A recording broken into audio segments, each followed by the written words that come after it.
guys. Guys, you'll have to try and catch the links on this because I've got to go through it pretty quick because I want to be able to put it on all platforms. But basically, I'm going to show you how the infectious diseases of Penrith and Westmead hospitals and our laboratories are deliberately refusing identification of this bacteria anytime it comes from a sterile site and using threats to prevent you chasing up any further follow-ups for it. This bacteria is linked to many immune disorders, necrotizing disorders, and vital organ diseases. Besides the more recently discovered laboratory fraud, Mr. Hazard's been brought up to date from the Bathurst Patient Safety Unit of my condition, and the information that was supplied about its immuno and highly contagious outcomes. His answer was to, just keep letting doctors treat your symptoms, don't worry about the disease, basically. Then we got on to Dr. Britton. Dr. Britton is my daughter's infectious diseases.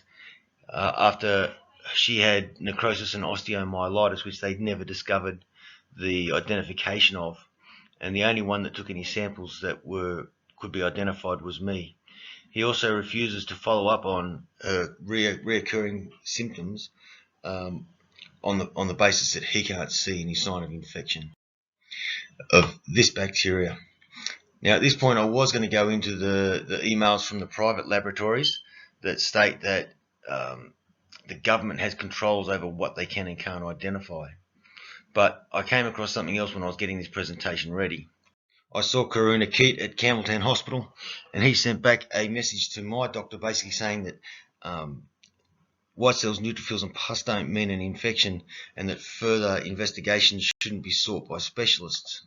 Now, you'll notice if you watch the video on lab fraud, the laboratory that was used was Lavity Laboratories.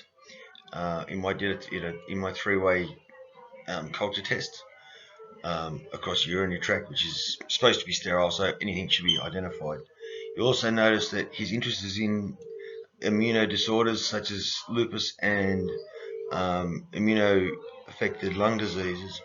Now, this is also brought up in the research. It's actually put out in the Bantam Spellbird.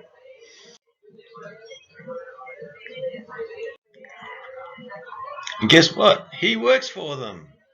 Who would have guessed? A bit of a protective nature there, is he? And if all they could do was be honest.